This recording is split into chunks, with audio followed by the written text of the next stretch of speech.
In this video, I am talking about sponsor and his role. Now, who is this guy?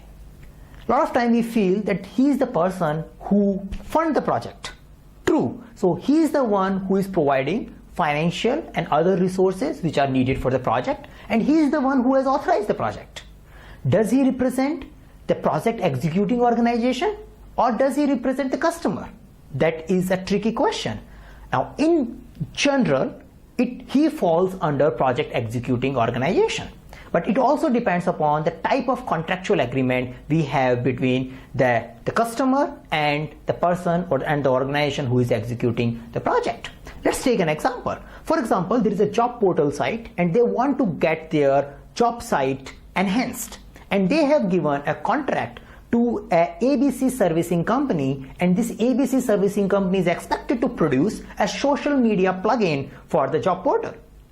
So now the job site, the product owner of a job site is the customer who is dealing from the customer point of view, and the ABC department head, a development head, is the one who is providing all the clarifications, and he is the one who has taken the order on the basis of cost estimates and time estimates he got prepared using his team.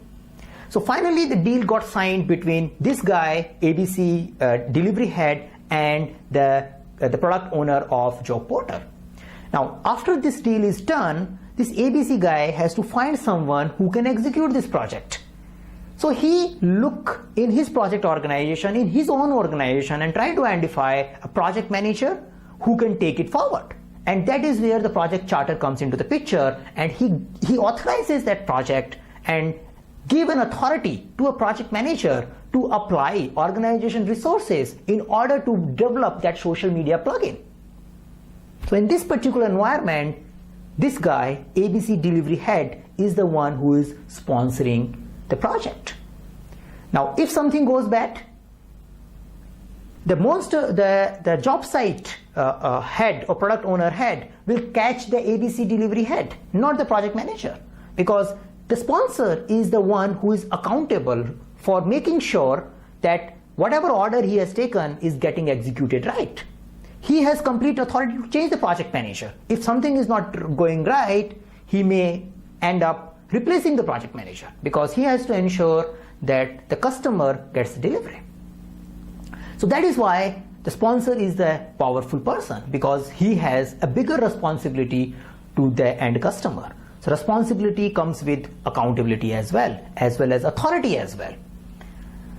If you need more money in order to finish that particular project, you will go to the sponsor. He may fund it. He may go to the customer and ask for more money, but he may fund it from his own reserves. So he takes many change management related decisions. He is a crucial party in a change control board. Now this is the by default assumption you should make when you are dealing PMP exam questions, but in reality the situation may differ also. For example, if you are following time and material project, in a T&M project, the ABC company is not even worried about what's going on. They just supply a project manager and set of developer to a job portal company, and the person who is paying monthly bill for these guys is the one who is sponsoring the project. So in that particular environment, customer, a representative from customer organization, a representative from an external organization becomes your sponsor. Now he takes all the decisions about changes, about spending money, because he is paying your bill on monthly basis or on weekly basis.